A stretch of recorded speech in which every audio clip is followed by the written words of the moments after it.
Muy buenas tardes, bienvenidos. Un poco diezmado por la lluvia, pero tengo ahí se cambio de silla. Tengo el enorme, inmenso honor y gusto de presentarles al doctor Gerardo Caetano. No necesita presentación.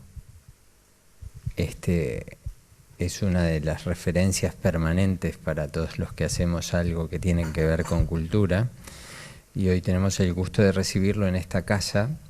Entonces, en nombre del CLAE, agradecerle al Centro Cultural España que nos ha gentilmente recibido en esta tarde lluviosa, y dejarlos con Gerardo Caetano en esta conversación que va a ser un poquito de ida y vuelta, y que va a terminar indefectiblemente a las 20:40, así que a los que vayan a ir haciendo preguntas tienen que hacerlo.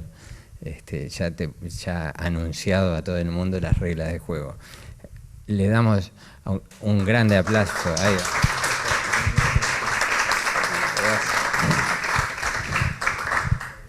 Bueno, ¿necesito esto o me escuchan? Sí, lo necesitamos. Para grabar.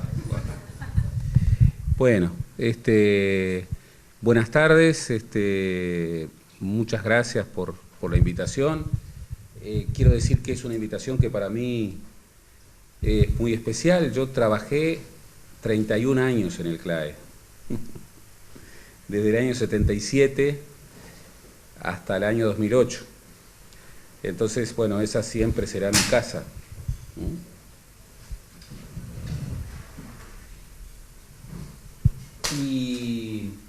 Y esta nueva etapa del CLAE la sigo con mucha adhesión y con mucha expectativa,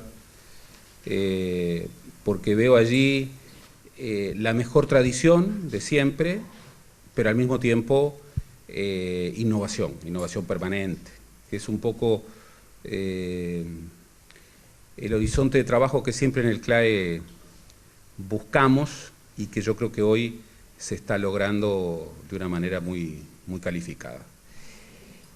Yo estuve pensando cómo trabajar con ustedes. Yo voy a hacer un planteo inicial. Me tengo que ir efectivamente a las 20:40 porque a las 9 empieza un programa de televisión en el que trabajo. Cuando combinamos con mi tocayo, en realidad empezaba a las 10:30 el programa. Pero luego, bueno, mejoramos, nos pusieron a Masinfo en un horario más competitivo, pero me di cuenta la semana pasada y ya era imposible plantear un cambio en el horario. Ustedes vieron que la presentación está planteada como institucionalidad cultural. Bueno, yo voy a cambiar un poco los planes porque les quiero proponer una hoja de ruta distinta, que pasa por la institucionalidad cultural, pero que de alguna manera se orienta en otra dirección. Ustedes saben que cada vez más las políticas públicas, también las políticas culturales, tienen un análisis que hace hincapié en lo que se llama la sintaxis de las políticas públicas, o también otro hincapié en el que se pone el énfasis en la semántica de las políticas públicas. Y por lo general, lo que se dice en el Uruguay es que las políticas públicas en Uruguay, el Estado uruguayo, la dimensión de lo público en el Uruguay, la cultura democrática uruguaya, en sus distintos quehaceres, también en el quehacer cultural, no tiene grandes problemas en la sintaxis, pero tiene problemas importantes en la semántica. Y yo creo que esto que vale para otras áreas de las políticas públicas, vale también para las políticas culturales. Entonces, me interesa un poco trabajar con ustedes esta tensión entre sintaxis y semántica y hacer hincapié en los problemas de la semántica de las políticas culturales. ¿Cómo definir la sintaxis y la semántica? Bueno, la sintaxis tiene que ver con justamente las instituciones, con las reglas de juego, explícitas o implícitas, con los actores, con los procedimientos, con los métodos. La semántica tiene que ver mucho más con los contenidos, con los productos, con los resultados, con las acciones, incluso con la teoría en acción. Y yo quiero trabajar con ustedes esta hipótesis, que por lo general, cuando hablamos de las políticas públicas en Uruguay, y cuando hablamos en general de la democracia en el Uruguay, tendemos a irnos a la discusión de la sintaxis. Y en realidad, en términos de sintaxis, no están los principales problemas. Hay problemas, pero no están los principales problemas. Mientras que cada vez más, y sobre todo en esta sociedad nueva en la que estamos, los problemas del área semántica se advierten cada vez con más claridad. Yo para eso les voy a proponer una hoja de ruta. Primero, un planteo general sobre la institucionalidad, sus avances en el periodo más reciente, también sus problemas persistentes. Pero luego voy a ir directamente a la atención de cómo esa sintaxis hoy, más allá de sus progresos, no está produciendo la semántica que el país necesita en un momento muy especial de su historia. ¿Cuál es ese momento, más allá de quién gobierne o de quién va a gobernar? Bueno, hoy el Uruguay se encuentra, como no ocurría hace 70, 80, tal vez 100 años, en los umbrales posibles de un salto al desarrollo. El Uruguay registra una serie de indicadores que lo ponen con posibilidades de pelear un lugar en el desarrollo, de llevar adelante faenas, también en el terreno de las políticas culturales, propias de los países desarrollados. Demos algunas evidencias de la plausibilidad de esta hipótesis. El último informe del Banco Mundial, que pasó casi desapercibido, ubicaba al Uruguay en la franja baja, pero de los países de renta alta. El Uruguay marca muy bien en muchos rankings internacionales, particularmente en los rankings y en los observatorios de calidad democrática, pero también en otros rankings de inclusión digital. Por ejemplo, es referencia internacional en términos, bueno, de una faena que ha podido construir en poco tiempo, que es un país sin petróleo y sin gas, pero que ha alcanzado, o va a alcanzar en los próximos 2 años, o tal vez el próximo año, que la mitad de su matriz energética provenga de energías renovables. Ha logrado, bueno, el éxito muy importante de ser el país de América Latina que después de un 11º año de crecimiento económico ininterrumpido, más ha aumentado en términos proporcionales su producto. Pero además mantiene una relación producto per cápita que es la más alta de América Latina. Por cierto, alguien podría decir, y tendría parte de la razón, con viento a favor en un contexto favorable. Sí, pero también con políticas que han permitido que ese viento favorable se traduzca, por ejemplo, en algunos indicadores sociales relevantes. El Uruguay en el 2004 tenía el 40% de pobres. La última medición del 2013 lo ubica en un 11.3, lo cual nos lleva a un país que responsablemente puede plantearse el objetivo muy cercano de tener una pobreza de un dígito. En el 2004 tenía una indigencia de 4.7. El Uruguay tradicionalmente era un país sin indigencia. Hoy vuelve a tener en las mediciones del 2013 un 0.5, que prácticamente es una indigencia cero, sobre todo porque está muy focalizada, particularmente en el área metropolitana. Sin embargo, tiene, junto con estas faenas, podríamos seguir planteando otras faenas, tiene reformas estructurales que si no enfrenta, y si no enfrenta con calidad y con eficiencia, no va a poder dar ese salto al desarrollo.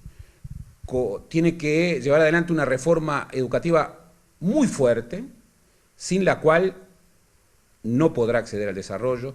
Tiene que hacer una apuesta dramática en términos de consolidación de investigación e innovación en ciencia y tecnología. Ha avanzado, pero está muy lejos todavía. Tiene que responder a un apagón logístico que cada vez se pone más de manifiesto entre una infraestructura que ha quedado completamente desfasada de una revolución productiva en el sector, particularmente agropecuario. Tiene que diversificar su matriz productiva y exportadora. Tiene que calificar algunas áreas de su matriz democrática que paradójicamente plantean déficits muy importantes. Por ejemplo, el Uruguay en términos de participación política de la mujer, tanto en cargos legislativos como en cargos ejecutivos, está muy mal. Vean en el mapa de la participación política de la mujer 2013, que está en la página del PNUD, y verán que Uruguay está por debajo del promedio de los países árabes en participación política de la mujer. Digamos que los países árabes no se caracterizan por una promoción particular de la participación política de la mujer. Pero además, el Uruguay ha caído en problemas de integración muy evidentes, como por ejemplo una desconfianza interpersonal acrecentada, con algunos efectos muy llamativos para los observadores extranjeros. Por ejemplo, el Uruguay en términos de indicadores delictivos, en América Latina, es uno de los países que tiene menores indicadores delictivos, lo cual no quiere decir que no haya problemas de inseguridad, lo padecemos, pero en América Latina, el país con mayores, el continente con mayores problemas de inseguridad pública del mundo, estos problemas están por debajo. Pero si vemos la percepción de inseguridad, el Uruguay marca primero. Acá hay un problema, es una sociedad con miedo. Entonces el Uruguay está ante esta encrucijada. Y uno diría, pero ¿y qué tiene que ver esto con las políticas culturales? Y que ningún país enfrenta el reto del salto al desarrollo sin políticas culturales con una semántica fuerte. La historia del país así lo revela, pero también la historia de los países que han alcanzado el desarrollo lo revela de manera manifiesta. El Tucho Metol hablaba mucho de esto. Para él no eran políticas culturales, sino que eran políticas de la cultura. Y trabajaba en la diferencia. Pero uno desde otro enfoque podría indistintamente utilizar los dos sintagmas. En cualquier hipótesis, quiero marcarles esta idea. Para dar el salto al desarrollo, un país necesita políticas culturales con densidad semántica. El Uruguay las está teniendo parcialmente.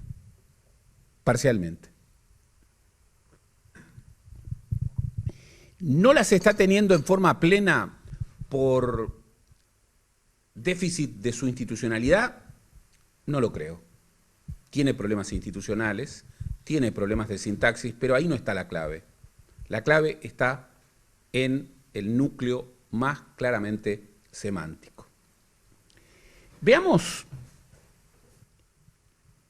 un paneo rápido sobre la institucionalidad cultural. Hace poco salió este trabajo de Diego Traverso sobre políticas públicas culturales en Uruguay, que es un trabajo que tiene la virtud de establecer... ¿Está acá, Diego? Bueno, es un trabajo que realmente es muy valioso porque tiene la fecundidad de hacer una muy buena síntesis de estas dos tensiones entre la sintaxis y la semántica. Se los recomiendo particularmente. Hay que comprarlo. ¿Se da gratis? Bueno. Y aquí, él, por ejemplo, plantea de manera muy operativa el perfil más abarcativo de la cuestión cultura. Plantea los avances que han habido en clave institucional a partir del 2005. Leo tu texto. Uruguay ha avanzado en cuanto a programas, acciones y leyes significativas en materia de política cultural. Se pueden destacar la creación del conglomerado audiovisual, el Instituto de Cine y Audiovisual del Uruguay, la creación de los fondos concursables, la creación de estímulos por exoneración fiscal a que las empresas realicen aportes para actividades culturales a través de los fondos de incentivo cultural, la implementación de un sistema nacional de museos, de un sistema nacional de bibliotecas, la finalización del auditorio del Sodre, la creación del espacio de arte contemporánea, distintas usinas culturales, la creación del Instituto Nacional de Artes Escénicas, la creación de un departamento de industrias creativas, la realización de indicadores culturales de diversa índole, el comienzo de la implementación de la cuenta satélite en cultura, incluso refiere la creación de la Dirección Nacional de Cultura y también refiere los problemas. Yo había traído un PowerPoint, pero no lo voy a utilizar. Pero entren ustedes en la página web del MEC y vean el organigrama del MEC, el organigrama del Ministerio de Educación y Cultura. Y verán, bueno, verán un Frankenstein, verán un ministerio imposible que se ha ido configurando de manera aluvional.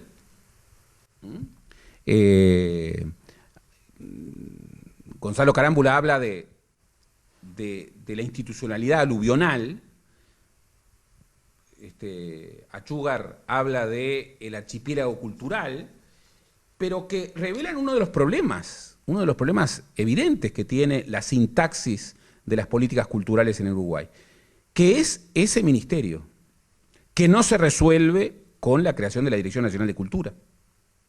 Un Ministerio de Educación y Cultura que no gobierna la educación, que tiene grandes problemas para coordinar la conducción y el liderazgo de las políticas culturales, que tiene a su cargo, bueno, la Fiscalía de Corte y los fiscales, que tiene a su cargo, bueno, organismos como el Sodre, como TNU, y podríamos seguir, que tiene a su cargo la DICIT, la Dirección de Innovación e Investigación en Ciencia y Tecnología. Bueno, es un ministerio imposible. La primera reforma constitucional que habría que desplegar en Uruguay es la transformación de ese ministerio. Y no hay una coincidencia plena en cómo modificarlo. Hay debates fuertes en cómo modificarlo. En América Latina nosotros tenemos, respecto al tema de la institucionalidad estatal para las políticas culturales, distintos modelos. Tenemos ministerios de cultura, tenemos el ejemplo chileno con el Consejo,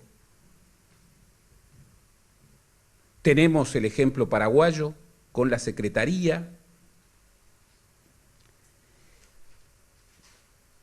pero si nosotros tomamos, por ejemplo, el informe Desarrollo Cultural para Todos, el informe de gestión de la Dirección Nacional de Cultura del Ministerio de Educación y Cultura, también está en la web 2010-2014, y vemos el registro, caeremos en la cuenta de que se pueden discutir los marcos institucionales, pero ahí no está el problema de las políticas culturales en Uruguay.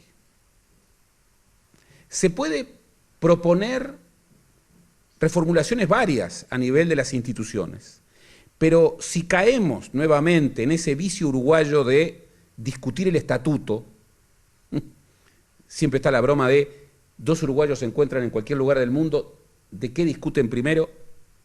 Del estatuto. Arman un estatuto y discuten de cómo configurarlo. Es esa proyección institucionalista que tiene tantas cosas positivas, pero que en materia de políticas públicas tiene a veces el problema de que la sintaxis absorbe el debate sobre la densidad semántica. Y entonces yo voy a proponer el otro camino. Más allá de que hay que debatir asuntos de institucionalidad, yo creo que lo más relevante es concentrarnos en los desafíos de construcción de densidad semántica. Esto nos plantea ejes problemáticos. Por ejemplo, ¿cómo se cambia? Hoy cualquier política pública tiene como primer tema cómo se cambia. Porque hoy es muy difícil defender una política pública de la conservación, de la continuidad. Hoy, incluso para tener pensamiento prospectivo, hay que tener una proclividad a cambiar, a la capacidad de cambiar. Pero las culturas del cambio son definitorias. No todos los países, no todas las políticas cambian igual.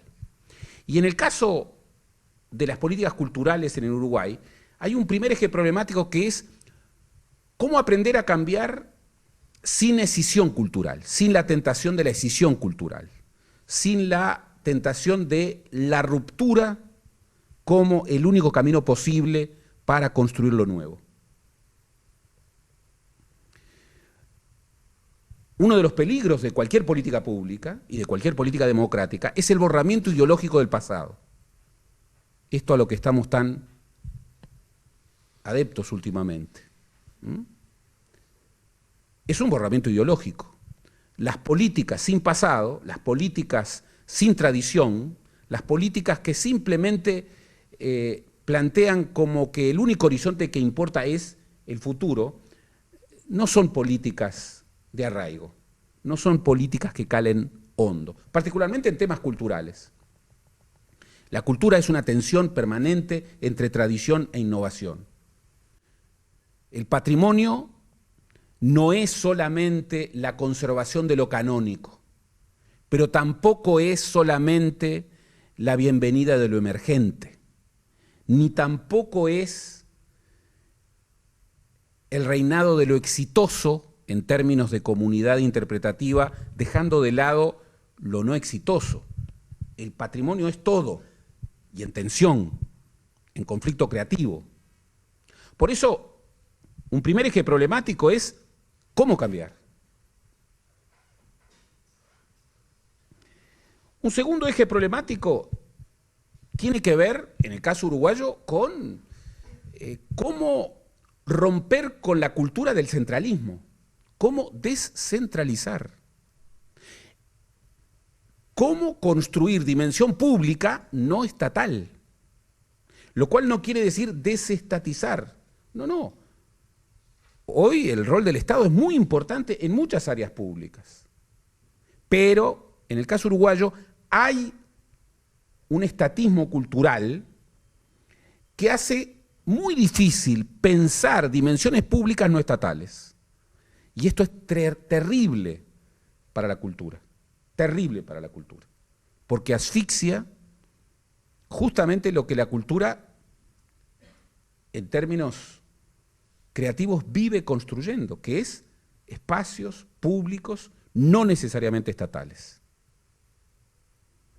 Aquí hay que repensar regionalización y descentralización. Y las pautas de regionalización y descentralización que tenemos son absolutamente arcaicas y anacrónicas. Ahí hay un muy buen trabajo que está también colgado en la red. Las indicaciones bibliográficas les van a salir baratas, parece. que es el trabajo coordinado por Felipe Arocena, justamente a iniciativa del MEC, para repensar una regionalización cultural para el Uruguay del siglo XXI y para el Uruguay del futuro. Es bien interesante porque utiliza una matriz de regionalización para el desarrollo que surgió de un programa de futuro que había en la OPP de la primera administración de la izquierda y que lamentablemente desapareció durante esta administración, y lo trata de ajustar en una orientación de políticas culturales. No tiene ningún sentido en términos de construcción semántica definir políticas de descentralización cultural a partir de los departamentos de cultura de las distintas intendencias municipales del país. Es tan absurdo como suponer que ese mapa de regionalización tiene algún sentido más de 100 años después de haber sido construido en múltiples ocasiones de manera muy azarosa. Simplemente les recuerdo la creación del último departamento, que es el departamento de Flores, que fue una creación absolutamente arbitraria, inspirada por el general Máximo Santos, simplemente para viabilizar su elección como senador, su presidencia del Senado, que era el segundo en la línea del poder, y luego su reelección violentando en los hechos la inhabilitación constitucional. Un tercer eje problemático tiene que ver con esta tensión que alude a la gestión, pero alude a distintas formas de gestión. A la gestión de mercado, a la gestión privada de la cultura, a la gestión estatal, que es otro tipo de gestión, y a la gestión de esos espacios intermedios, de esas dimensiones públicas no estatales. Creer que el mismo tipo de gestión cultural sirve de igual forma para un espacio cultural que para un espacio privado o que para un espacio intermedio es un grave error. Es el mismo error de creer que un empresario exitoso en el área privada puede ser un gran empresario de una empresa pública. Gravísimo error, gravísimo error. Incluso, sobre todo, gravísimo error en términos de, bueno, lo que debe ser el horizonte, que es la asociación público-privada. Ese horizonte al que todos aceptan, pero que es tan difícil de verificar en áreas políticas, en el caso uruguayo. Otra tensión, otro eje problemático, tiene que ver mucho con el énfasis de la inclusión. Y con esa tensión clave de la impugnación de la igualdad, que es la tensión entre la inclusión y la calidad. Incluso problematizando fortísimamente cómo podemos hoy definir en las diversas áreas de producción cultural qué es lo bueno y qué es lo no bueno. Pero un camino perezoso es creer que lo bueno es lo que el mercado dice que es bueno o lo que es cultura popular. Si la cultura popular absorbe toda la cultura, vamos a caer en el mismo problema de inclusión que tiene lugar cuando la cultura belletrística o la alta cultura absorbe el concepto de cultura. Acá hay una tensión que tiene que ver incluso con cómo se articula inclusión y calidad. En la sociedad contemporánea y en una sociedad desafiada por el desarrollo, incluir sin calidad es una estafa, en cualquier área. Pero también no incluir para preservar la excelencia es otra estafa. La tensión es cómo incluir con calidad. y no caer en los clichés. Un cliché, por ejemplo, es el trabajar para la excelencia. Me acuerdo una vez que fui a un seminario en Paraguay y el lema de la universidad privada, una de las cientos de universidades privadas que había, era por la excelencia. Y entonces había una bandera que decía por la excelencia, pero tenía un problema, que excelencia le habían comido la C. Entonces era por la excelencia. Eso suele ocurrir con los clichés. Suele ocurrir con los clichés. Otro eje problemático es la dimensión económica de la cultura. Tema crucial. Crucial. Que tiene que ver con el financiamiento, pero que tiene que ver también con los nuevos horizontes de producción cultural. Por ejemplo, hoy una literatura, una historia, un cine, una música producida excluyentemente para el Uruguay, bueno, tiene un sentido muy restringido.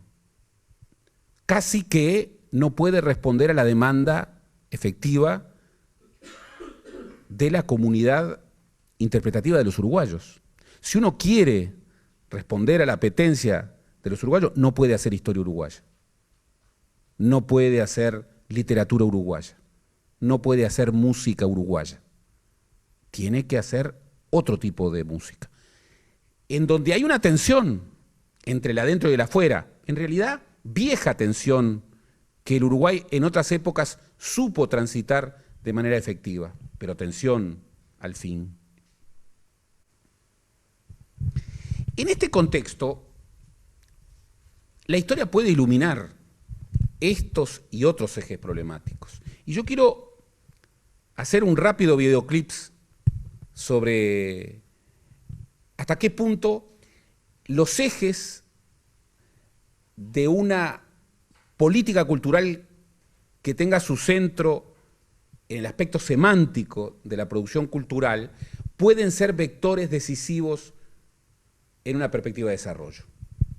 Por ejemplo, en el siglo XIX, en el Uruguay, cuando se discutía desarrollo, se discutía cómo convivir con el pasado, cómo relacionarse con el pasado. Tema crucial de la semántica cultural. Y hubo distintos libretos. Por ejemplo, no se imaginan lo traumático que fue el abatimiento de las murallas de Montevideo. Traumático. Pero expresaba una conceptualización cultural, que el futuro tenía que hacerse sobre la base de la ruina del pasado. Miren que romper las murallas no era solamente físicamente complicado, conceptualmente era muy complicado. En pleno ciclo artiguista, Artigas le ordenó a Miguel Barreiro, que era más jacobino que Artigas, demoler las murallas, justamente para llevar adelante una política, una guerra total contra el invasor portugués. Y Miguel Barreiro lo desobedeció, porque le pareció una tarea demasiado terrible. Ahí había una simbología de poder gigantesca.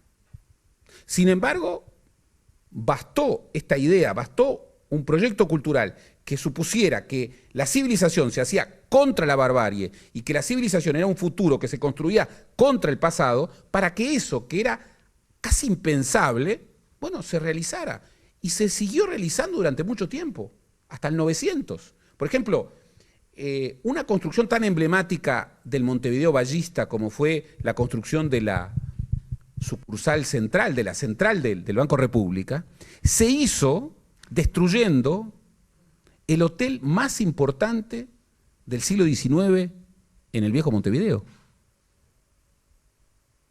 ¿Y por qué ahí? Y bueno, precisamente para jerarquizar esa construcción que hasta el día de hoy sigue siendo, bueno, una construcción para gigantes. La integración del adentro fue objeto de un debate fortísimo en el siglo XIX y no estaban tan descaminados, porque había un proyecto que era un proyecto montevideanista, centralista, pero había otro proyecto que todavía podemos perfilar, que era la integración del adentro, no mirando la frontera transatlántica, sino mirando el territorio. Y para eso era imprescindible una subregionalización diferente. Para eso era imprescindible un salto potente, como era el salto de la segunda mitad del siglo XIX. Era imprescindible que Montevideo no monopolizara la comunicación con Buenos Aires, ni fuera la gran succionadora de población de eso que hasta el día de hoy sigue concentrando la mayor parte de la población, que es la parte sur del Uruguay, la palangana, como se le llama. Y el debate fundamental era el debate de cómo integrarse con el afuera. Imagínense ustedes, después de la Guerra Grande, en Uruguay había 200.000 personas dispersas. En 1830 había 70.000 personas. En el 900 había 1 millón de personas.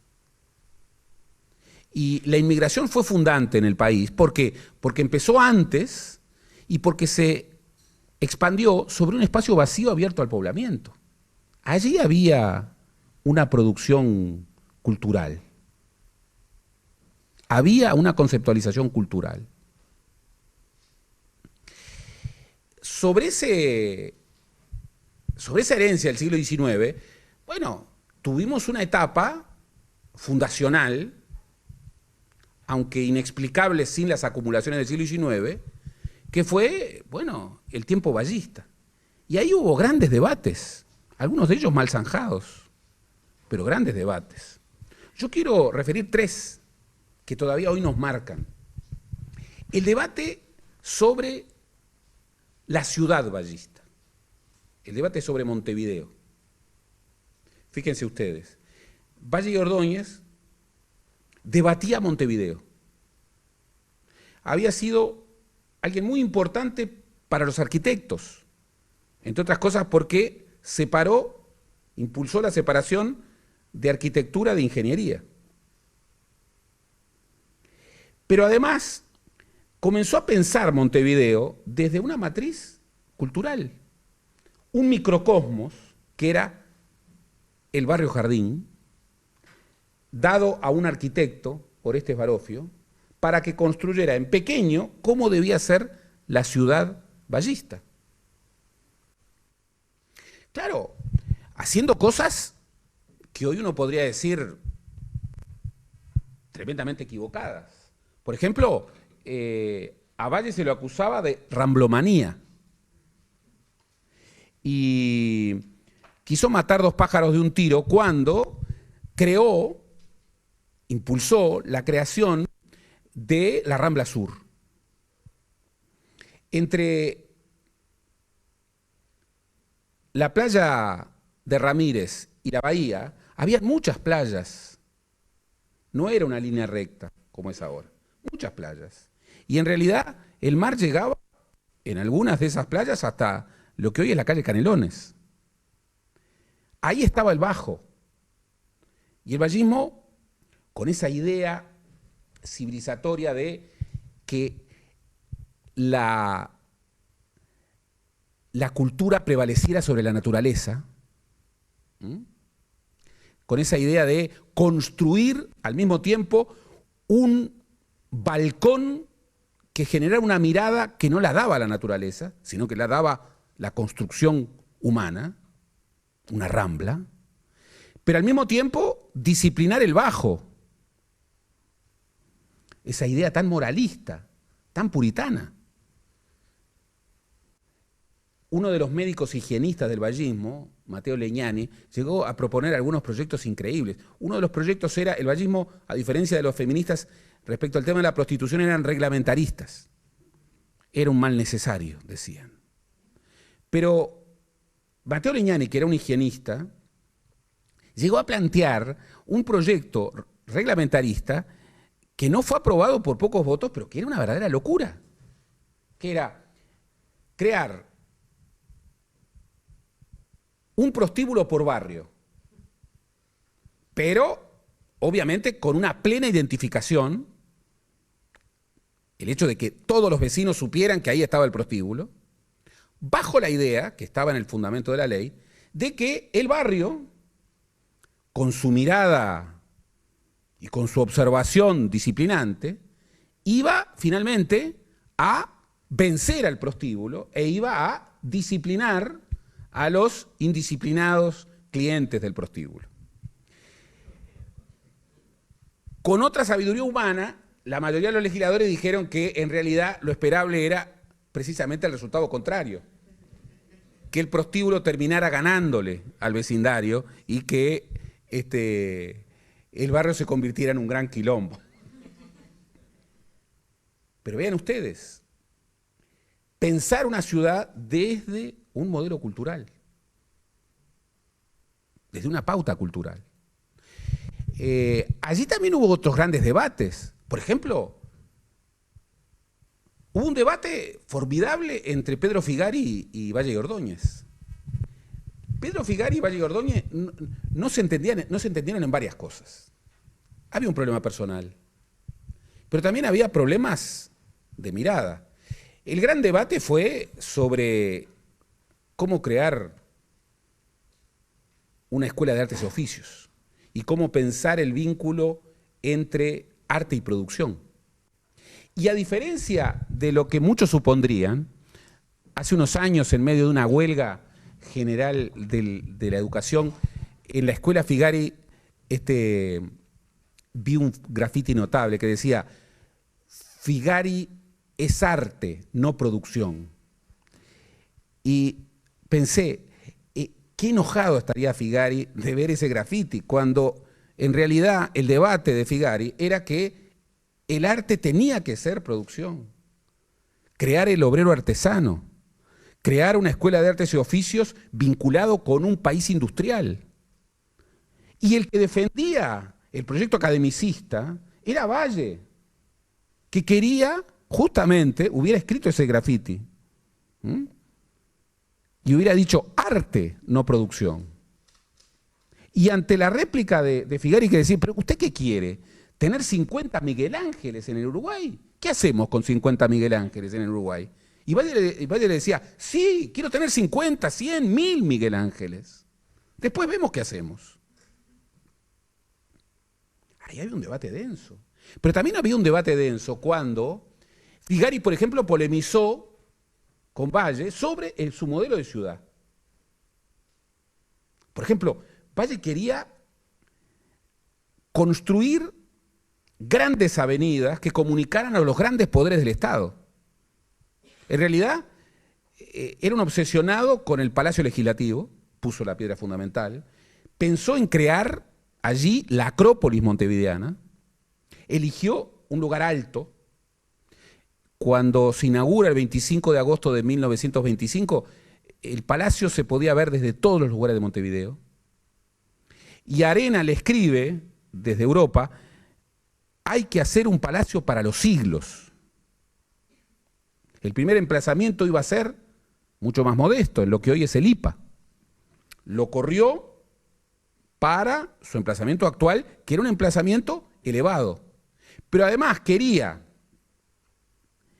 que ese emplazamiento tuviera una comunicación directa a través de una gran avenida, la Francesa, con lo que iba a ser el Palacio de Justicia, y que luego sería la Intendencia Municipal de Montevideo, y luego otra gran avenida que comunicara a lo que iba a ser el Palacio del Poder Ejecutivo, donde está hoy el Ministerio de Salud Pública. Y eso iba a exigir, ese triángulo, iba a exigir, bueno, la expropiación de algunos de los predios más caros de Montevideo. Figari estaba totalmente en contra. Como también estuvo en contra de esa política insólita, igualitarista, de crear, por ejemplo, por decreto municipal, que la fachada de de las casas de Montevideo no podían ser de otro color que del color de los materiales con el cual habían sido construidas. Lo mismo que las veredas. Lo cual para Figari era una locura, porque era la destrucción del Montevideo multicolor del siglo XIX. Allí había un debate. Y era un debate cultural, de semántica cultural. Del mismo modo que había un debate de semántica cultural entre otro gigante, Eduardo Acevedo, y Valle. Eduardo Acevedo, que como rector había creado las facultades de agronomía y veterinaria, fue 2 años ministro de Fomento durante la segunda presidencia de Valle. Y creó nada menos que las escuelas, el Instituto de Geología, el Instituto de Química Industrial, el Instituto de Pesca, impulsó las estaciones agronómicas, la ley de estaciones agronómicas, y creó la estanzuela, de la cual se acaban de cumplir 100 años. Pero ahí había un gran debate. ¿Cuál era el debate? El debate era cómo construir la masa crítica, cómo construir a los profesores. Eduardo Acevedo decía, hay que mandar a los profesores para que se formen en Europa y luego lograr que retornen. Valle decía, no, hay que traer a los mejores del mundo aquí, radicarlos aquí y que aquí enseñen y proyecten. Y la verdad que en algunos ejemplos lo pudo lograr. Por ejemplo, aquí vino Backhaus y aquí vino Alberto Berger, el creador de la estanzuela, que se quedó hasta su muerte. Era uno de los agrónomos más importantes del mundo y vino aquí y se enamoró del Uruguay. Y el Uruguay inventaba cepas de trigo, particularmente el más ambicioso, el trigo Artigas. Y estaba la obsesión de crear ese link entre investigación y producción. Era también el tiempo de la creación de los liceos departamentales. La ley de creación de los liceos departamentales es una ley impresionante. La ley de creación de los liceos departamentales era crear un liceo público, solamente podía ser público, porque si no, de acuerdo al proyecto, no incorporaba a los pobres. En cada capital departamental, una idea muy urbana, pero como base de una universidad por departamento, pública. Imagínense, 19 universidades.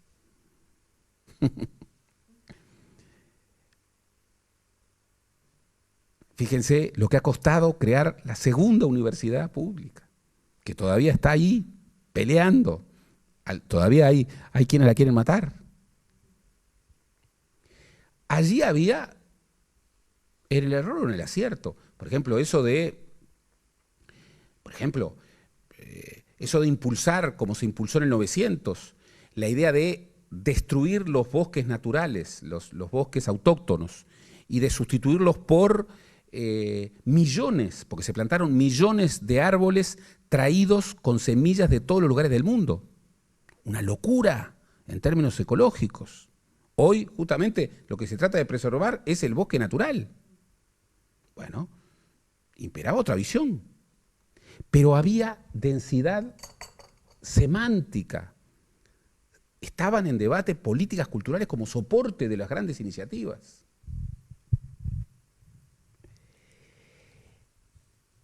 El Uruguay perdió esa capacidad. Y buena parte de su deterioro tiene que ver en que perdió no aquellas grandes figuras, sino los debates que aquellas grandes figuras generaban. Los intentó recuperar, pero es muy importante ver cómo grandes profetas que en momentos adecuados convocaron a debates que tenían densidad en términos de semántica cultural, fueron profetas derrotados. Por ejemplo, en los años 50, Aldo Solari planteaba en el Uruguay invicto de Maracaná, que el gran problema del Uruguay iba a ser el envejecimiento de su población. Nadie lo escuchó. Nadie lo escuchó. Claro, en el primer lustro de los años 60, la CIDE planteó un horizonte de transformaciones y Marcha, a los 25 años de su fundación, dedicó 5 números absolutamente orientados a cómo sería el Uruguay 25 años después. Marcha tiene en su colección del año 64 5 números especiales dedicados a cómo sería el Uruguay de 1989, en donde escribieron todos, con un margen de pluralismo extraordinario. Escribió Alejandro Beck Villegas, Nilo Berquesi, Alejandro B. Garzón, Ramón Díaz, en el proyecto económico. Escribió Grompone, Julio Castro, Carlos Real de Azúa. Había una perspectiva. Si yo les traigo la lectura de lo que decía Julio Castro en el año 64, no lo podrían creer. Porque si yo no digo que lo dijo en el año 64, hace 50 años, y simplemente les pregunto quién lo dijo, ustedes me podrían decir, bueno, lo dijo Fernando Filgueira, Renato Perti, Pablo da Silveira, lo dijo alguien de hoy. Planteaba los mismos problemas, los mismos temas, los mismos asuntos.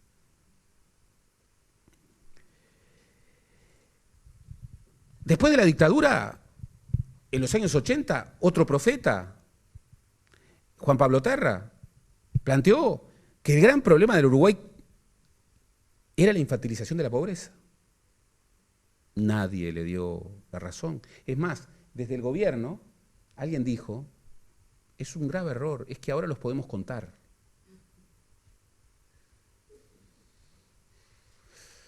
Todavía padecemos esa falta de interlocución en términos de densidad semántica.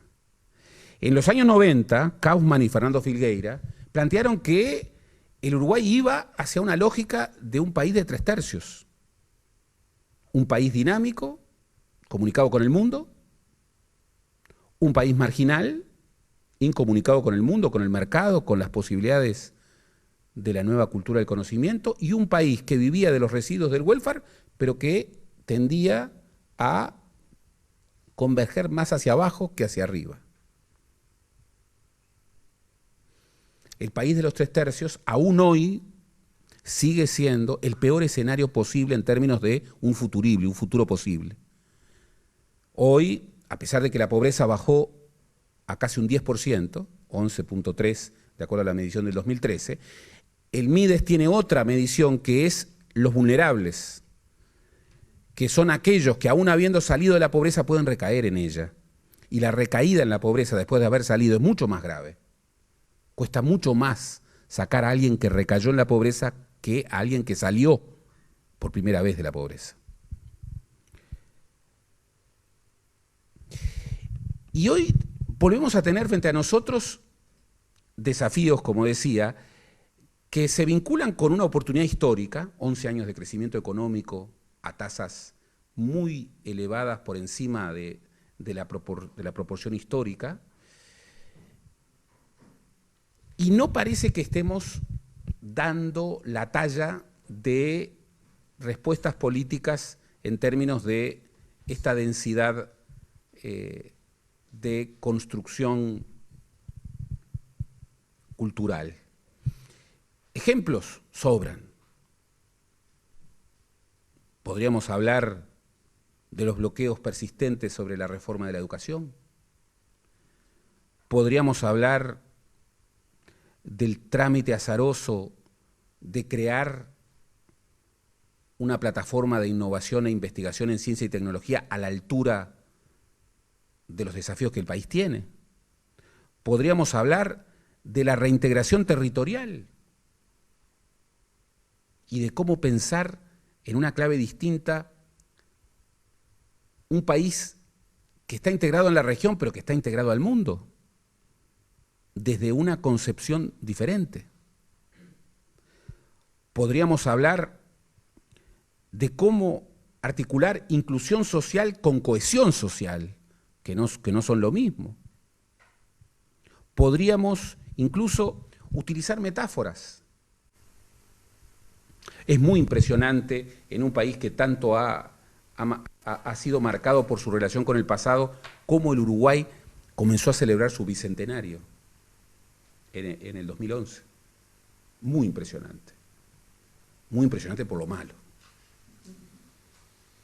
que terminó además en forma patética aquel inolvidable 10 de octubre, con la payadora en la Plaza Independencia, los catalanes con un libreto equivocado, las cantantes y las actrices bajando en disparada. Y para apagar la perplejidad, bueno, los tamboriles. Cuando había un problema de libreto, los tamboriles. Los tamboriles que obviamente cuando suenan nos envuelven. Es muy impresionante seguir la discusión del proyecto de conmemoración del Bicentenario en su tramitación legislativa, porque ahí había un problema, que en realidad el Bicentenario, si se lo aplicaba con rigor, había que empezarlo el 25 de mayo. La discusión no tiene desperdicio, y como involucra a gente que yo quiero mucho, tengo toda la documentación, pero nunca voy a escribir sobre eso, porque me haría hablar muy mal de gente que quiero mucho. Lo cierto es que la programación del Bicentenario terminó pasado el 25 de mayo del 2010. Y se había logrado un pacto que era incorporar en una lógica de un lustro al 25 de mayo como parte del proceso de emancipación oriental, sin dejar de lado lo que se suponía que era la reivindicación nacionalista de no plantear 1810 como el inicio de la revolución, sino de plantear 1811 como la fecha de la emancipación. Ahí había un debate cultural. Lo curioso fue que el proyecto de ley, en donde estaba ese pacto absurdo, se tenía que votar después del 25 de mayo, que había pasado sin pena ni gloria, pero en el proyecto de ley se establecía y se disponía que el 25 de mayo del 2010 se haría una gran celebración. Y hubo legisladores que dijeron, bueno, mire, yo no puedo votar una ley que no puede cumplirse, entre otras cosas, porque ordena hacer algo en un día que ya pasó. Y otros que decían, por favor, terminemos con esto, porque si no, vamos a seguir demorando esto, y va a pasar el 2011, y entonces va a pasar el grito de Asensio, otra invención, y va a pasar esto, y va a pasar lo otro, y terminan encontrando la única posibilidad, que es generar un proyecto de ley contradictorio, en donde se le saca un artículo que hablaba del 25 de mayo, pero se sigue estableciendo un cronograma que planteaba 2010-2015, con el pequeño equívoco que en el 2010 no se hizo nada, y que todo empezó en el 2011. Por eso, vuelvo a lo del comienzo. Si nosotros creemos realmente en que la cultura es algo más que un área calificada al lado de otras áreas, si nosotros realmente creemos que el vector cultural en su densidad semántica transversaliza todas las políticas públicas, si nosotros perfilamos críticamente la tensión entre sintaxis y semántica de esa producción de políticas culturales, mi hipótesis es que los principales problemas no están en la sintaxis. Los principales problemas están en la semántica. Y a pesar de que hay reformas institucionales que hacer, que el tópico de las reformas institucionales absorba nuestra atención, va a ser que en un momento nuevamente crucial de la historia del país, la sintaxis termine absorbiendo el área más deficitaria de la producción cultural que, a mi juicio y en mi hipótesis, es la semántica. Pero esto es simplemente la provocación. Y ahora me gustaría, lo mejor que son las preguntas. ¿Acá me puedo liberar de esto o no?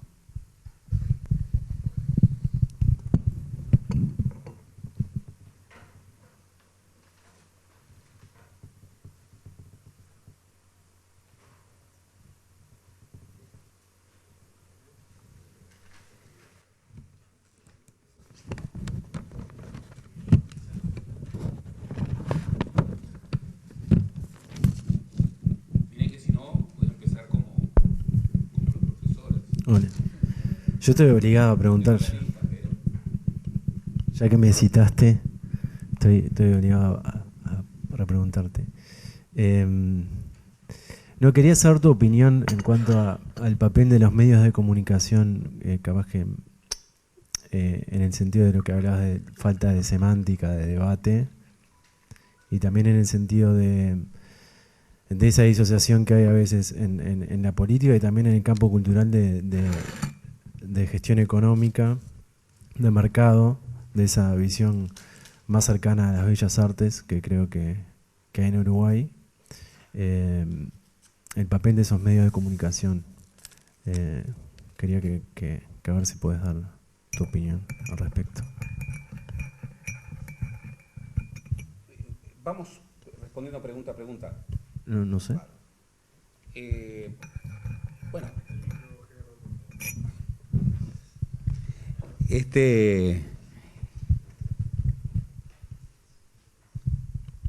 es obvio decir que los medios de comunicación en esta nueva sociedad ocupan una centralidad en términos de productores culturales, en términos extraordinarios. Por eso adquiere una particular importancia qué es lo que se hace desde una profundidad de semántica cultural respecto a los medios. Y aquí el debate sobre la discusión en términos de la mal llamada ley de medios es un buen ejemplo. Por ejemplo, acá imperaba una sabiduría establecida, muy provinciana, con muy poco mundo y con muy poca discusión, que había canonizado la opinión de que no hay mejor ley de medios que la que no existe. Y que esa era la mejor manera de defender la libertad de expresión. En cualquier país desarrollado, esa aseveración sería ridiculizada. Los grandes debates en el mundo sobre medios de comunicación no aceptan una simplificación de esa naturaleza. Entre otras cosas porque la teoría política y las teorías de la libertad han avanzado lo suficiente como para advertir que para defender la libertad hay que discutir la libertad. Y que en un contexto de crecimiento exponencial de la dimensión de la tecnosociabilidad con las nuevas tecnologías de información y comunicación, tomar el atajo de una desregulación plena y a priorística es realmente una postura frívola. Hay quienes, por ejemplo, buena parte de los gerentes de Antel, plantean, he discutido con ellos, que en definitiva la ley, esta ley que ha generado esta polémica tan fuerte y tanto temor, hasta el punto de que la ley no va a ser votada antes de las elecciones. Y veremos si se vota después de las elecciones.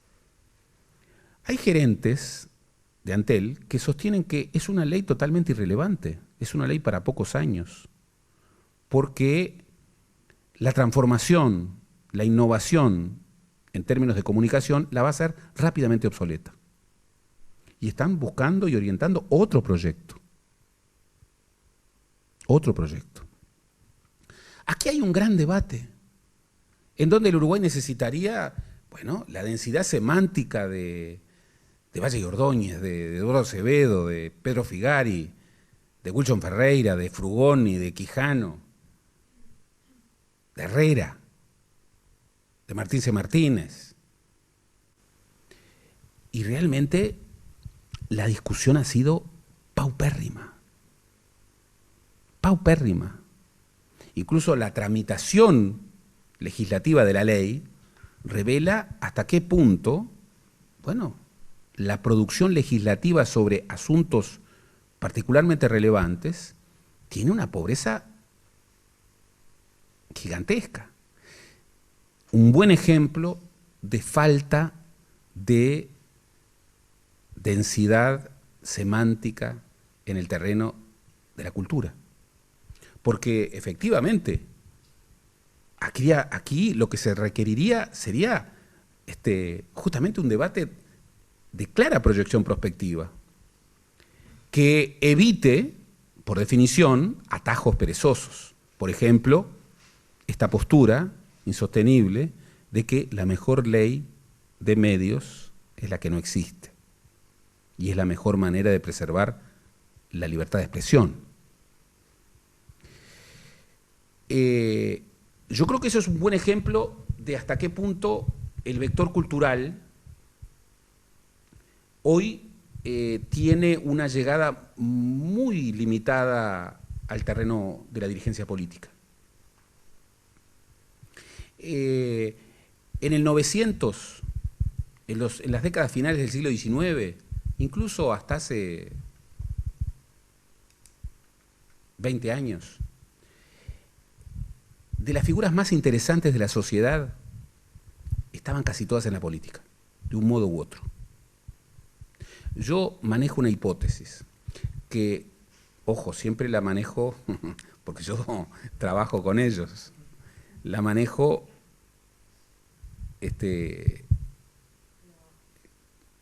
muy bajo. Yo hoy estoy absolutamente convencido de que lo más interesante de la sociedad uruguaya no está en la política. Y que, sin embargo, la sociedad uruguaya sigue sobreestimando la opinión de los políticos, de manera absurda.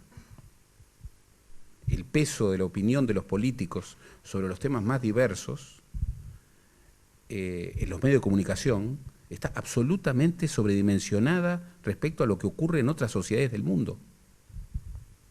Y el peso de otras opiniones que no están en la política está invisible. Está invisible. A mí me preocupa mucho eso, porque para mí la política es una usina muy importante en la concepción de la democracia y particularmente en la concepción uruguaya de la democracia, que le da tanta trascendencia a la política. Pero es la realidad, es lo que ocurre, es lo que está ocurriendo. No es lo que ocurría tradicionalmente en el Uruguay. Por eso la tramitación política de los asuntos carece de densidad cultural, carece de semántica cultural. Se supone que las políticas de la cultura, las políticas culturales, bueno, a lo sumo son un asunto de ese ministerio Frankenstein, que por otra parte no tiene un presupuesto particularmente señalado y que en cualquier orden de jerarquías ocupa en la agenda de los gobiernos un posicionamiento para ser bonachones marginal.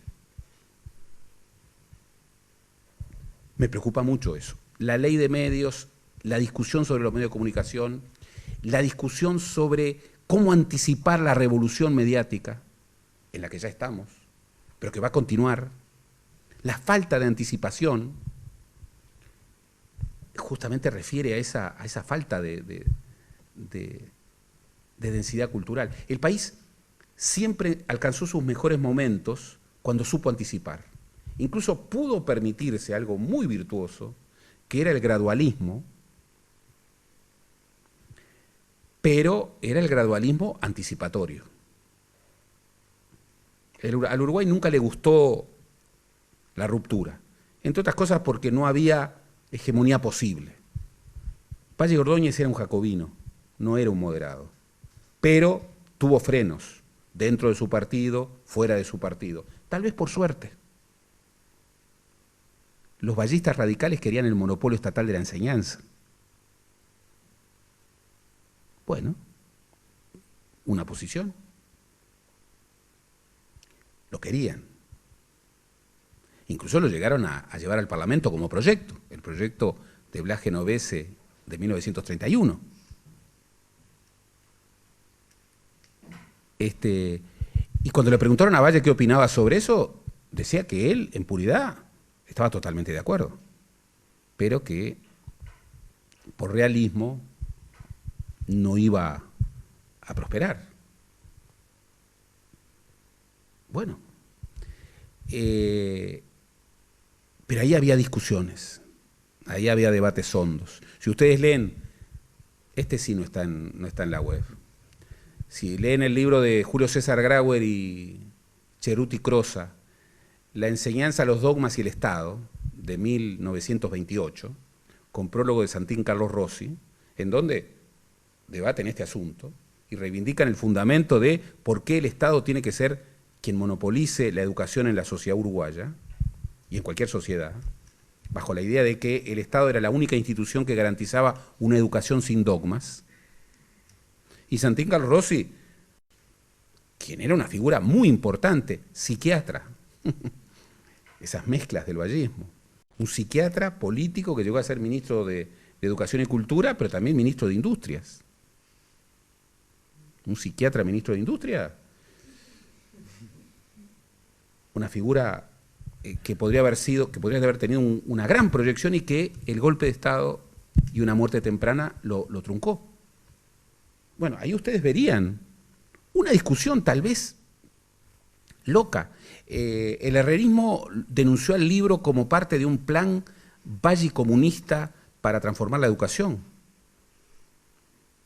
Pero ahí había densidad cultural. El vector cultural no era un asunto al margen, no era una política pública más. Era el sustento para los grandes debates de la sociedad. Esa manera de integrar la cultura en los debates, en los grandes debates, es algo que hemos perdido.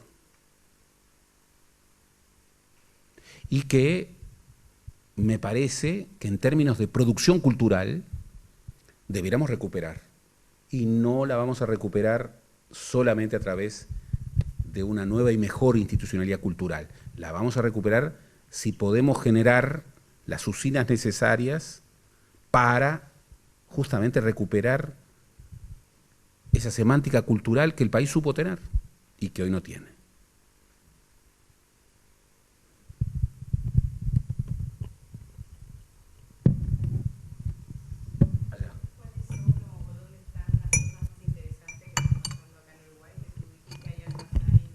Por ejemplo,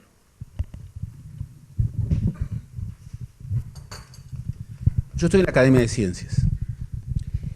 ¿Qué dirían ustedes si yo les digo que el científico uruguayo que tiene el mayor número de citaciones de toda América, incluida Estados Unidos, en las revistas internacionales de mayor impacto, es uruguayo?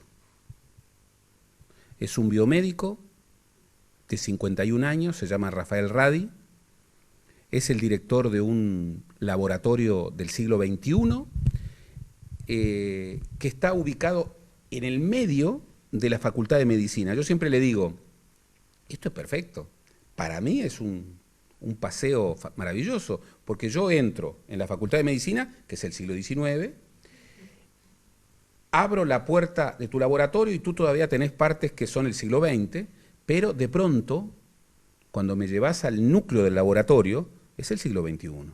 Entonces tú me permitís algo maravilloso que yo siempre he estado buscando. Aquello de Borges y su poema sobre Montevideo, una puerta falsa en el tiempo. Bueno, está en la Facultad de Medicina.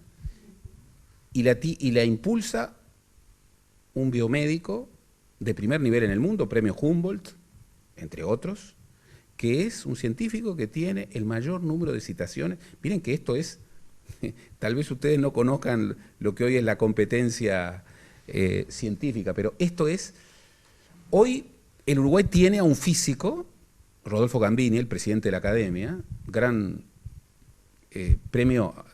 premio a la labor intelectual, el último, en conjunto con Benavides, que es un físico que estudia la temporalidad, estudia el tiempo, y es de fama mundial. ¿Qué dirían ustedes si yo les dijera que en la Academia hay un astrónomo uruguayo que es uno de los máximos expertos del mundo en el sistema planetario? Responsable, entre otras cosas, de la reconceptualización de Plutón.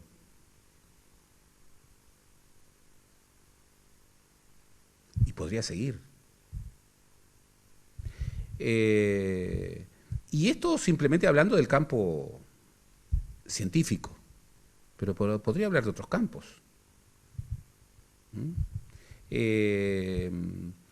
El diálogo entre los científicos y la política es un diálogo complejo, cuando debiera ser... es muy curioso, porque el Uruguay, que no tiene una tradición científica, que tiene una tradición cultural más humanista, si yo les pregunto, nómbrenme a un gran científico uruguayo de todos los tiempos, yo ya sé a quién me van a nombrar. Nómbrenme. Es un test que hago, no me pueden fallar. Nómbrenme a un gran científico uruguayo que no sea del presente como de los que yo les dije. Clemente Estable. Y después de Clemente Estable, Clemente Estable. Y en tercer lugar, Clemente Estable. Bueno, Clemente Estable, que era un grande, un gigante, en realidad, al lado de estos científicos de los que les hablé, y les podría hablar de otros, no era nada. No era nada. Yo les puedo decir, Carlos Baferreira fue, como integrante de la Academia Nacional de Letras, propuesto para el Premio Nobel de Literatura. Una locura. Y lo dice un baferreiriano puro, un admirador de Baferreira. ¿Ustedes han leído a Baferreira? Baferreira tenía libros hablados, le registraban, incluso con errores, sus discípulos, y él muchas veces no corregía, solamente así pueden surgir la mayoría de sus libros, que fue propuesto por el Uruguay para Premio Nobel de Literatura. Un gigante. Pero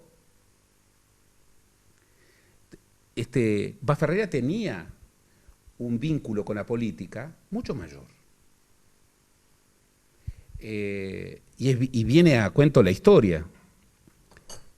Baferreira fue seducido por el vallismo para incorporarse en 1910 en las listas del vallismo. Y Baferreira dijo que no. Después los socialistas, en coalición con el Partido Liberal, la primera vez que se integran, lo convocaron y él dijo que sí. Fue el tercer candidato de la coalición liberal socialista, en donde estaba Pedro Díaz, que salió, en donde estaba Emilio Frugoni, que salió, y en donde estaba en tercer lugar Baferreira, que no salió. Pero Baferreira tenía una cátedra libre en la Universidad de la República. Y en 1911, dos diputados vallistas, Ricardo J. Areco y Domingo Arena, presentaron un proyecto de ley absolutamente revolucionario, hace 103 años, que proponía el divorcio por la sola voluntad de uno de los cónyuges, cualquiera. Estuvieron 3 años discutiendo el proyecto.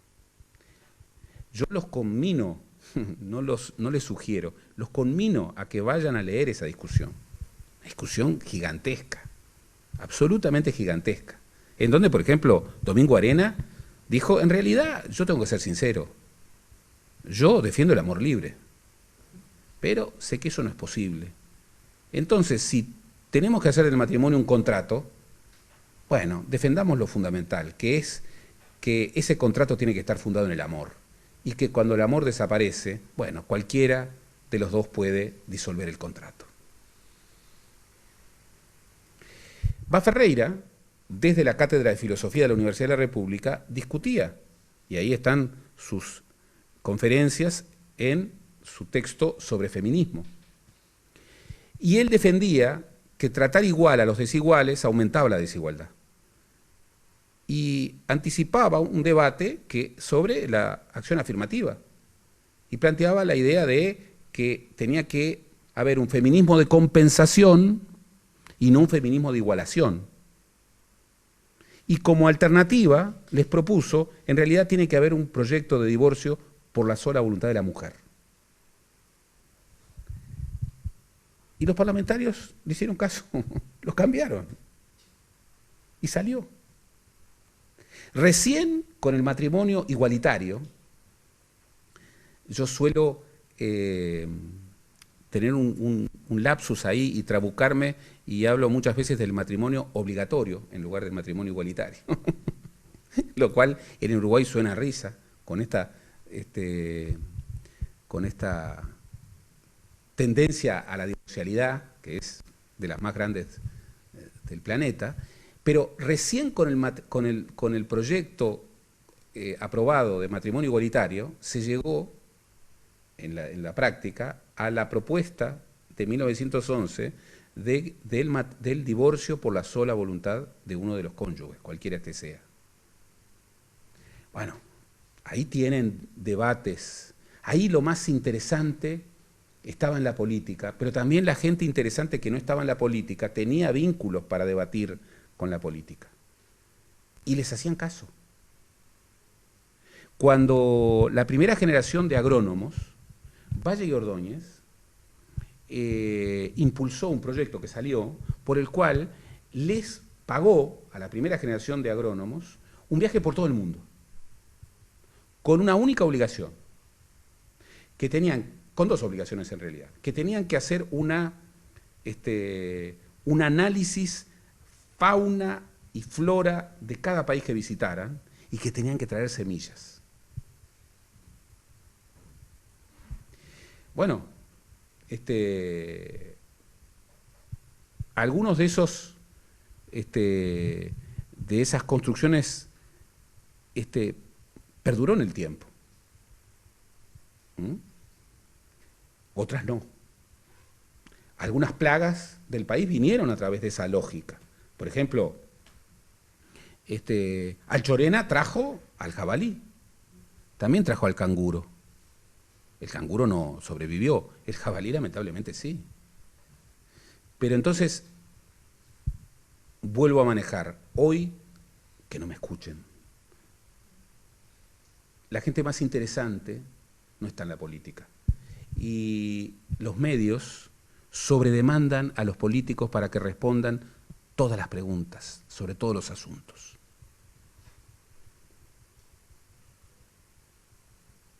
No parece muy razonable, pero me quedo sin trabajo.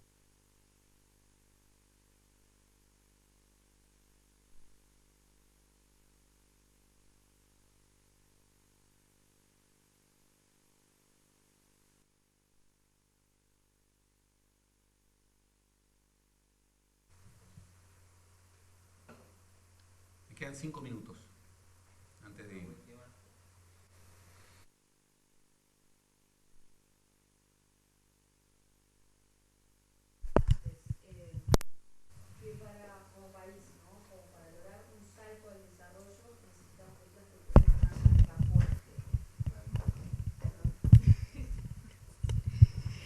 decías antes que como país, para lograr un salto al desarrollo necesitamos políticas culturales con una semántica fuerte. ¿Qué ves hoy o qué notás que serían como esos brotes, ¿no? Porque claramente no están, ¿no? Pero hay. ¿Qué sería para ti como, ¿no? ¿O qué ves? O mismo esto que decías de decías no están las personas más interesantes en la política, están en otros lugares. ¿Dónde lo ves? ¿Dónde te dirías que están? ¿O dónde están surgiendo?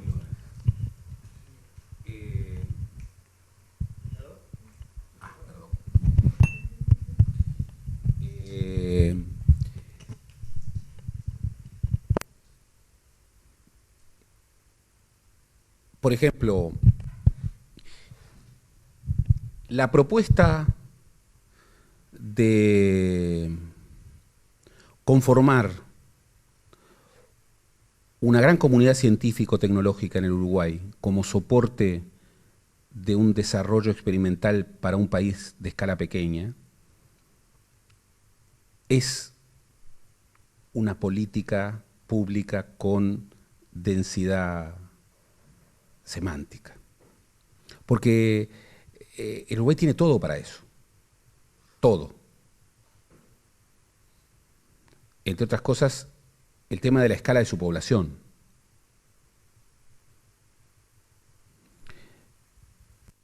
Claro, si el Uruguay tiene a un científico de la talla de Guillermo Diguiero, que era un investigador senior del Instituto Pasteur de París, que logra en el segundo lustro de los años 90 que el Instituto Pasteur ponga su sucursal en América Latina en Montevideo, incluso sin contraparte económica uruguaya, porque la contraparte económica uruguaya era saldo de deuda. Y ese proyecto increíble, extraordinario, se lo vetan políticamente. Un proyecto que, por ejemplo, estaba Brasil, Argentina, México atrás de él, y se lo daban a Uruguay. Claro,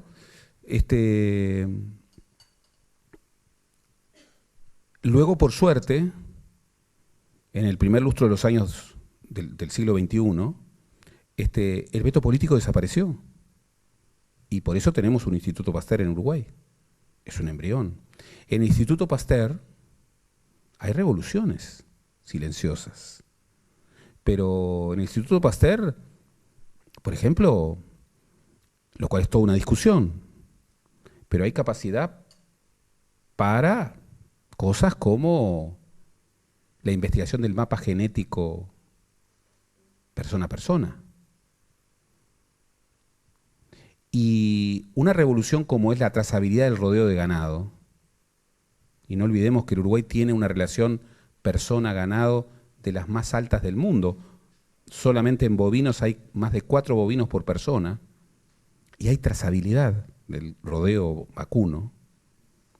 Imaginen qué podría pasar en términos de escala con la posibilidad de aplicar la estrategia de la trazabilidad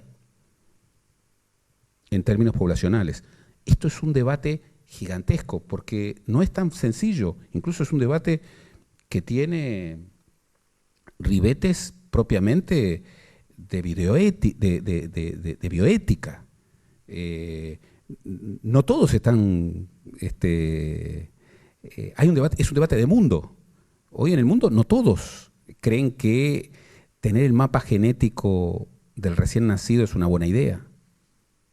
Pero Uruguay tiene la capacidad de hacerlo, incluso en términos financieros.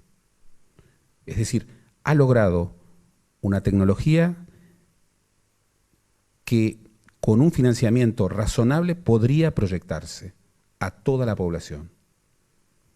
Bueno, ahí hay un embrión.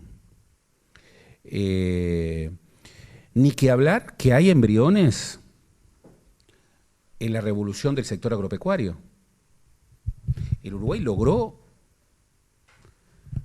tener la tasa de producción de arroz por hectárea más alta del mundo. Y esa fue tecnología uruguaya.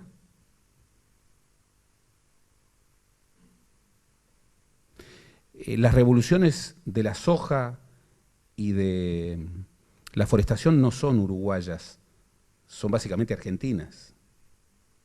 Es la inversión extranjera argentina. Pero ahí hay un gran debate. Por ejemplo, en Europa, Mercosur está negociando un acuerdo comercial con la Unión Europea. En Europa, el tema de la seguridad alimentaria es uno de los temas prioritarios. Y habría una disponibilidad, en caso de un acuerdo, de promover en Uruguay una experiencia piloto de soja no transgénica a precios gigantescos, pero que preservaran el acceso a un mercado hipercalificado como el mercado europeo, y particularmente alemán. Claro, ahí hay un debate.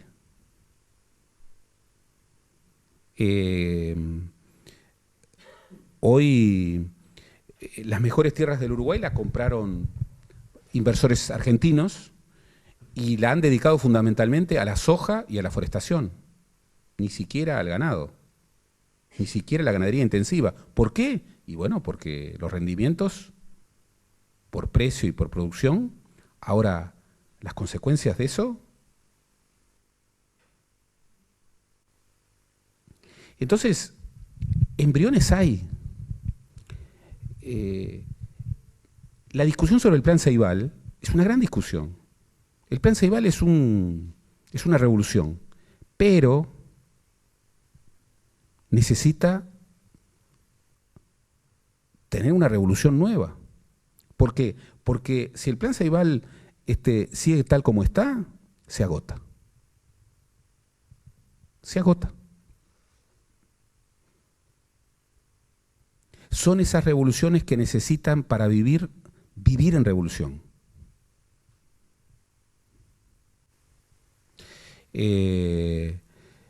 Por eso, digamos, eso son discusiones fundamentales. Hay atisbos de debate, hay embriones.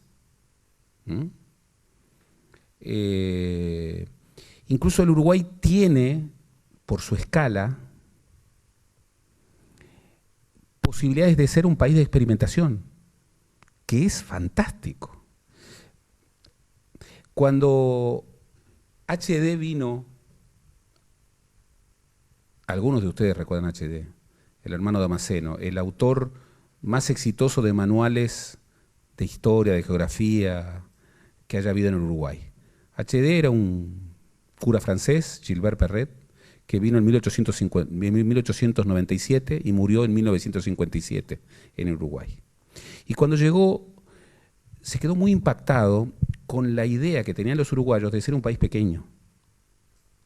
Y entonces, para contrariar esa idea que le parecía muy peregrina, ¿qué es lo que hizo? Hizo un mapa, que también yo lo tenía en el PowerPoint, porque nos plantea justamente la geografía como un tema de debate cultural, que trataba de desmentir que el Uruguay fuera un país pequeño. ¿Cómo lo hacía? Ponía el contorno del Uruguay y metía allí a Inglaterra sin Escocia, a Bélgica, a Holanda, a Finlandia. Yo lo uso mucho. ¿Por qué? Porque, ¿qué significa hoy ser un país pequeño? En el año 2000, Bélgica y Holanda, que juntos son 1/3 del territorio del Uruguay, exportaban por año 5 veces todo lo que exportaba el Mercosur junto.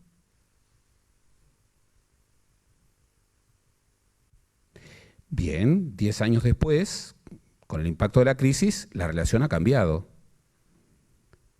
pero siguen exportando por año 2,5 veces lo que exporta todo el Mercosur junto. Y si tomamos Bélgica, que es 1/6 del territorio uruguayo en extensión, exporta por año, aún en este contexto de crisis, tanto como todo el Mercosur junto. Entonces, ¿qué quiere decir ser país pequeño en este nuevo mundo? Entonces hay embriones. Yo no soy pesimista. No me gusta esa discusión entre pesimismo y optimismo. Y para nada creo en el pesimismo de la inteligencia y en el optimismo de la voluntad. He conocido, ya me tengo que ir, he conocido pesimistas tan poco inteligentes y optimistas tan poco voluntariosos. Pero creo que hay embriones y que el Uruguay tiene oportunidades para ser un vivero de experimentación. Pero para eso, repito, no es la fórmula, pero la hipótesis es que las políticas de la cultura tienen que tener mayor densidad semántica y tienen que constituirse no en un área marginal de las políticas públicas, sino en un vector transversal de las políticas públicas. Pero bueno, el tiempo dirá. Bueno, gracias. Asuntos Públicos, para conocer mejor, para saber más.